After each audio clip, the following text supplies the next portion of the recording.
देखिए, आप सभी लोग जानते हो कि अभी नवरात्रि चल रही है और ये जो 23 सितंबर मंगलवार के दिन इस आश्विन माह का पहला दिन है महाराज। नवरात्रि के इस पावन पर्व पर 23 सितंबर मंगलवार इस दिन प्रतिपदा तिथि पड़ रही है और ये कोई आम प्रतिपदा नहीं है, ये आश्विन माह की प्रतिपदा तिथि है। आप सभी को पता है ये साल में केवल एक बार ही आती है। इस दिन केवल यदि इस एकमात्र उपाय को कर लेते हैं तो महाराज जो भी हमारे जीवन में समस्या चल रही है, धन संपदा में कमी, कार्य में वृद्धि न होना, घर में दुख कष्ट, सारी समस्या समाप्त होती है।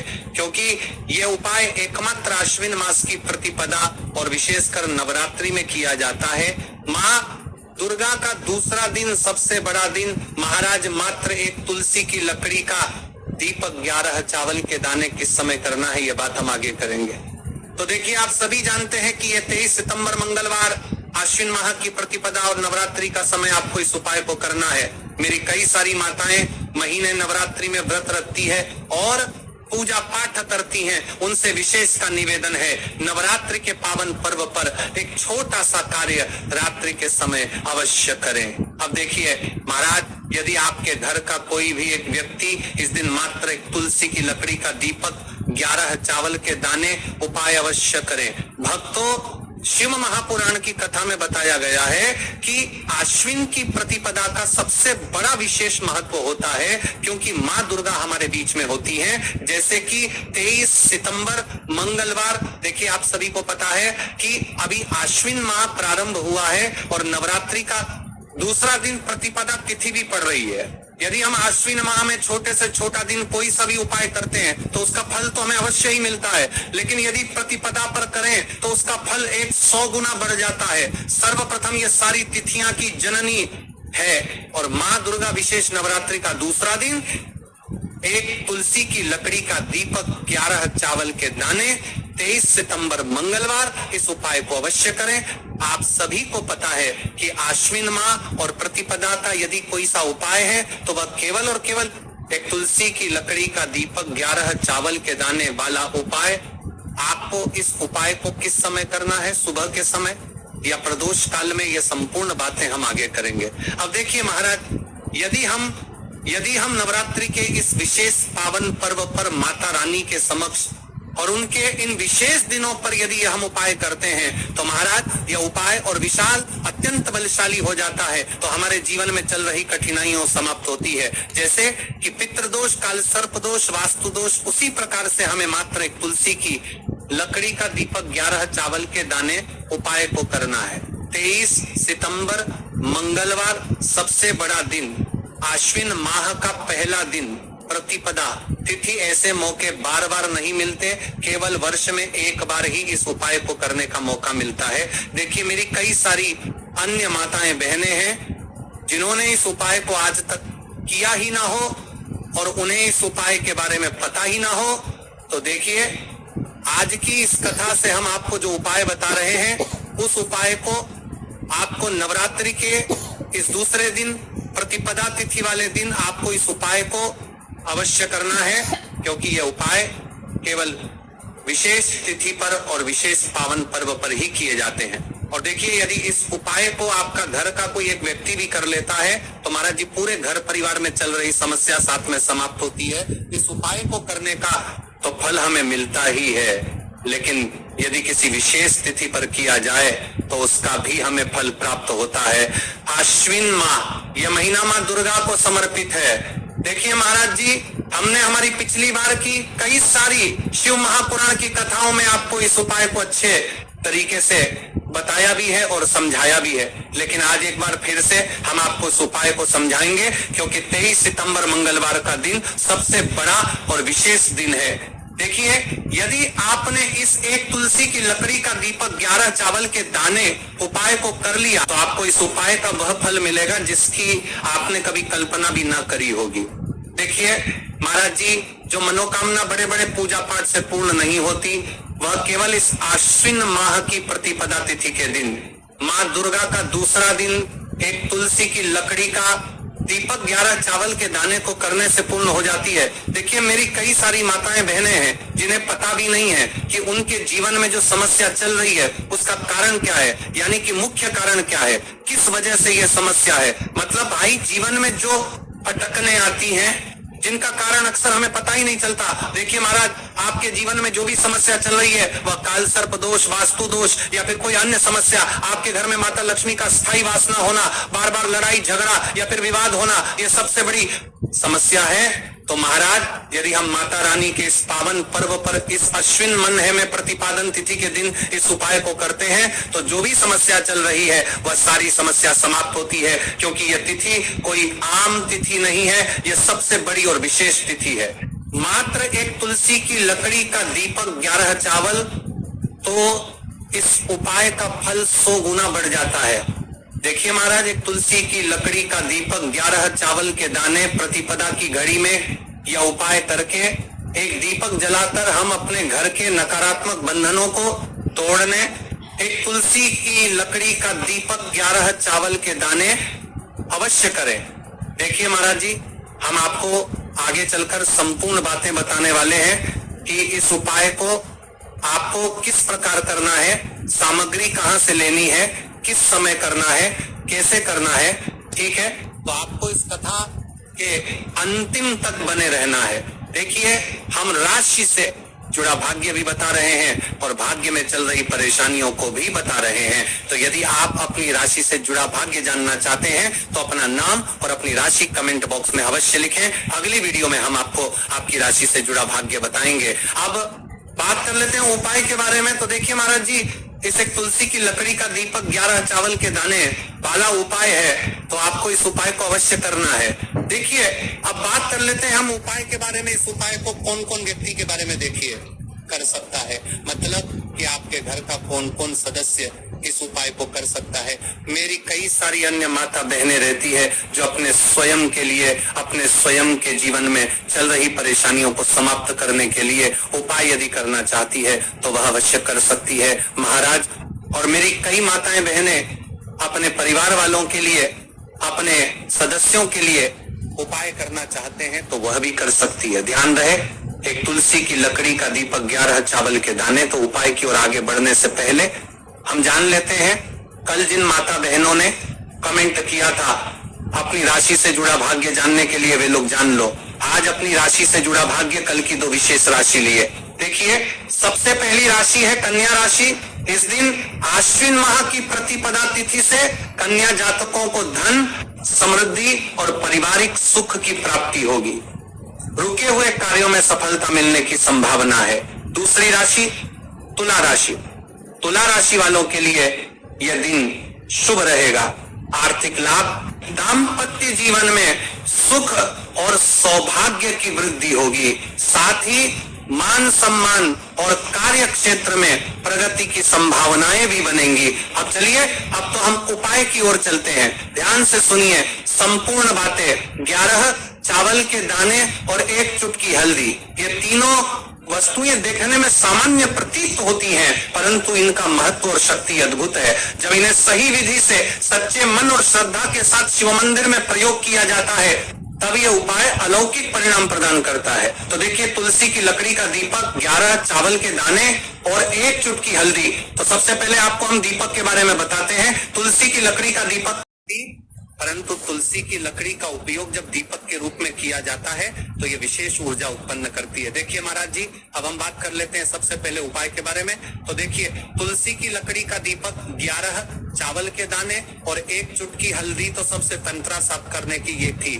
पहले आपको हम दीपक के बारे में बताते हैं। तुलसी की लकड़ी का दीपक, तुलसी माता का वर्णन शास्त्रों में अत्यंत पवित्र माना गया है। तुलसी के बिना कोई भी पूजन अधूरा है। यद्यपि शिवजी को तुलसी अर्पित नहीं की जाती, परंतु तुलसी की लकड़ी का उपयोग जब दीपक के रूप में किया जाता है तो यह विशेष ऊर्जा उत्पन्न करती, यह दीपक भक्त की मनोकामना पूरी करने में सहायक होता है। अब देखिए महाराज जी, 11 चावल के दाने का महत्व जानिए। चावल शुद्धता और समर्पण का प्रतीक है। हर दाना अखंडता और पूर्णता का द्योतक है। 11 अंक स्वयं में शक्तिशाली है। यह एकता और आध्यात्मिक जागृति का प्रतिनिधित्व करता है। जब 11 मात्र एक चुटकी हल्दी, एक चुटकी हल्दी। हल्दी माँ भगवती का प्रिय है और यह सौभाग्य, आयुर्वेद और पवित्रता का प्रतीक है। शास्त्रों में कहा गया है कि जहाँ हल्दी का प्रयोग होता है वहां माँ लक्ष्मी का वास होता है। इसलिए जब इस हल्दी का प्रयोग शिव मंदिर में किया जाता है तो ये शिव शक्ति और लक्ष्मी दोनों की कृपा प्रदान करता है। कई सारे लोग प्रश्न करेंगे कि महाराज जी ना ही शिव जी को तुलसी समर्पित कर सकते हैं और ना ही इस उपाय को किया जाता है। तो देखिए, इस उपाय को आपको शिव मंदिर की चौखट पर करना है। ये जो दीपक हम प्रज्वलित करेंगे ये शिव मंदिर की चौखट पर करेंगे। तुलसी का संबंध आध्यात्मिक शांति, मानसिक स्थिरता और रोग नाश से है। जब तुलसी की लकड़ी का दीपक जलता है तो घर या मंदिर के आसपास की नकारात्मकता तुरंत दूर हो जाती है।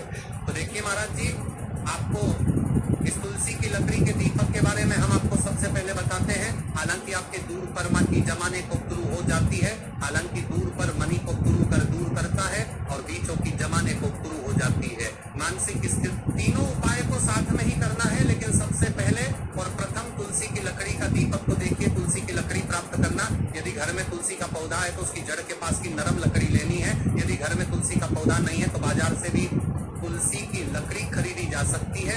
कई सारे घरों में तुलसी का वृक्ष नहीं होता है तो आप ये भी कर सकते हैं। ध्यान रहे, यदि आप किसी और के घर से ले रहे हैं तो उसे दक्षिणा अवश्य दें। बिना दक्षिणा के तुलसी लेना अशुभ माना जाता है। लकड़ी को तैयार करना, तुलसी की लकड़ी को छोटे टुकड़े में काटकर उसकी बत्ती बनानी है। उस बत्ती पर कपास रुई लपेटना है ताकि वह दीपक में ठीक से जल सके। अब यहाँ पर महाराज जी कई सारे लोग प्रश्न करते हैं कि दीपक हमें आटे का लेना है या फिर हमें दीपक मिट्टी का लेना है। तो देखिए, आपको मिट्टी का दीपक का प्रयोग करना है क्योंकि हम तुलसी के लकड़ी के दीपक वाला उपाय कर रहे हैं। ठीक है, दीपक केवल मिट्टी का होना चाहिए। पीतल, कांसे या किसी और धातु का दीपक इस उपाय में उपयोग नहीं करना। मिट्टी का दीपक धरती तत्व का प्रतिनिधित्व करता है और यह शिव पूजन में सबसे उत्तम माना जाता है। अब देखिए महाराज जी, हमें तेल का किस प्रकार प्रयोग करना है। तो देखिए, तेल का प्रयोग इस दीपक में तिल का तेल या घी का प्रयोग करें। तिल का तेल पापों का नाश करता है और घी समृद्धि व शांति का वास कराता है। अब कई सारे लोग प्रश्न करते हैं कि महाराज जी, आपने हमें ये तो बताया ही नहीं कि कितने दीपक का उपाय करना है, आखिर दीपक कितने बने हैं। तो देखिए, कितने दीपक जलाने चाहिए। यदि समस्या बहुत बड़ी है, जीवन में गहरा संकट है, तो 5 दीपक जलाने चाहिए। यदि सामान्य कामना है तो 1 दीपक भी पर्याप्त है। हर दीपक जलाते समय यह भावना रखें कि हे भोलेनाथ, यह दीपक मेरी अंधकारमय जीवन राह को प्रकाशमय करे। देखिए महाराज जी, तुलसी के लकड़ी के दीपक वाला उपाय है, यह कोई साधारण उपाय नहीं है। तो आपको क्या क्या सावधानी बरतनी है। दीपक को शिवलिंग पर प्रत्यक्ष रूप से न रखें, इसे मंदिर की चौखट पर या बनाए गए स्वस्तिक पर रखें। दीपक जलाते समय मन में शुद्ध भाव होना चाहिए। दीपक बुझने के बाद उसकी राख को पवित्र स्थान पर ही विसर्जित करें।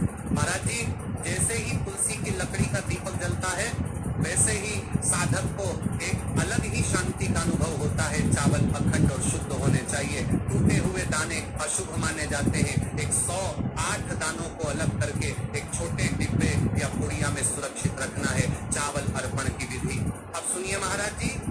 108 चावल के दानों का प्रयोग कैसे करना है। अब देखिए महाराज जी, जैसे ही आपके चावल के दाने आप एक पुड़िया में रख लेते हैं, अब आपको शिव मंदिर में जाकर के इस उपाय को करना है। तो देखिए, आप एकदम स्वच्छ जल से नहाट होकर के शिव मंदिर पहुंचे और आपको इस उपाय को करना है। तो देखिए, कई सारी मेरी अन्य माताएं बहनें रहती हैं जो शिव मंदिर में जाति से ही दूसरी अन्य माता बहनों से सामग्री मांगने लगते हैं। जैसे कि ओ जीजी, अपने बेलपत्र लाए हो, क्वालिटी लाना भूल गई, वो जीजी थोड़े से फूल दे दो। तो देखिए, आपको शिव मंदिर में जाकर के ये नहीं करना है। आप सिर्फ अपनी सामग्री से उपाय कीजिए और घर आ जाइए। ठीक है, जब मंदिर जाएं, सबसे पहले शिवलिंग पर गंगा जल या शुद्ध जल चढ़ाएं। नमः शिवाय का जप करते हुए शिवलिंग का ध्यान करें। अब सबसे पहले चावल का दाना गणेश जी के स्थान पर अर्पित करें, क्योंकि गणेश जी बिना हर कार्य अधूरा है। इसके बाद शेष 107 दानों को एक एक करके शिवलिंग पर अर्पित करें। हर दाना चढ़ाते समय मन में एक एक प्रार्थना करें। जैसे पहला दाना है, शिव मेरे जीवन से रोग दूर करो। दूसरा दाना है, महादेव मेरे घर में सुख समृद्धि लाओ। तीसरा दाना है, भोलेनाथ मेरे संतानों को रक्षा दो। चौथा दाना, मेरे व्यवसाय नौकरी में सफलता दो। पांचवा दाना, मेरे परिवार में एकता बनी रहे। इसी तरह हर दाने पर अपनी मनोकामना रखनी है, भावनाओं की शक्ति। महाराज जी, ये ध्यान रखना बहुत जरूरी है कि चावल अर्पण करते समय मन शुद्ध होना चाहिए। अगर चावल चढ़ाते समय मन में संदेह होगा तो उपाय फल नहीं देगा। लेकिन यदि दानों को अर्पित करते समय हृदय से प्रार्थना होगी तो भगवान शिव तुरंत सुनेंगे। चावल का आध्यात्मिक प्रभाव, चावल का रंग सफेद है, ये शांति और पवित्रता का प्रतीक है। जब सफेद चावल शिवलिंग पर चढ़ाए जाते हैं तो ये साधक के जीवन से अज्ञान और अशांति को मिटाकर ज्ञान और सुख प्रदान करता है। 108 दाने सामूहिक रूप से पूर्णता का भाव लाते हैं। प्रत्येक दाना चढ़ाते समय ये मंत्र बोल सकते हैं, ओम त्र्यंबकम यजामहे सुगंधिम पुष्टिवर्धनम उर्वारुकमिव बंधनान मृत्योर्मुक्षीय मामृतात्। या केवल ओम नमः शिवाय का जाप भी पर्याप्त है। उपाय करते समय अनुभव, जब भक्त एक एक चावल का दाना अर्पित करता है तो वह अनुभव करता है कि उसका हर बोझ, हर कष्ट शिव जी को सौंप रहा है। हर दाना एक प्रतीक है दुख का बोझ हटाने का और सुख का द्वार खोलने का। अब देखिए महाराज जी, हम बात कर लेते हैं, एक चुटकी है हल्दी के बारे में, यानी एक चुटकी हल्दी के उपाय के बारे में। तो देखिए हल्दी का धार्मिक महत्व। महाराज जी, हल्दी केवल रसोई की सामग्री नहीं है, यह भारतीय संस्कृति, आयुर्वेद और अध्यात्म तीनों का अभिन्न अंग है। हल्दी को संस्कृत में हरिद्रा कहा गया। हरिद्रा शब्द का अर्थ है जो हर ले, रोग और अशुभता को दूर कर दे। शास्त्रों और पुराणों में हल्दी को मां लक्ष्मी का स्वरूप माना गया है। जहां हल्दी होती है वहां समृद्धि, सौभाग्य और सकारात्मक ऊर्जा का वास होता है। शादी ब्याह जैसे मंगल कार्यों में हल्दी का प्रयोग इसी कारण होता है। हल्दी को सर्वरोगनाशिनी कहा जाता है। यह शरीर की प्रतिरोधक क्षमता बढ़ाती है, मन को शुद्ध और शांत करती है और रोग शोक को दूर करती है। पर आध्यात्मिक दृष्टि से हल्दी साधक के आभा मंडल को स्वर्णिम प्रकाश से भर देती है। और जब कोई व्यक्ति इस हल्दी वाले उपाय को करता है तो उसके जीवन से परेशानियां भी समाप्त होती है और मनोकामना भी पूर्ण होती है। जो मनोकामना बड़े बड़े पूजा पाठ होता है अनुष्ठान से पूर्ण नहीं होती, वह मंत्र इन उपायों से पूर्ण हो जाती है। क्यों? केवल एक चुटकी हल्दी। अब प्रश्न उठता है, केवल एक चुटकी ही क्यों? एक चुटकी का अर्थ है संकल्प और विश्वास। उपाय में परिमाण नहीं बल्कि भावना देखी जाती है। छोटी सी मात्रा में भी हल्दी अपार शक्ति प्रदान करती है यदि उसे श्रद्धा से अर्पित किया जाए। उपाय का श्रेष्ठ समय, शास्त्रों में प्रत्येक उपाय का समय विशेष महत्व रखता है।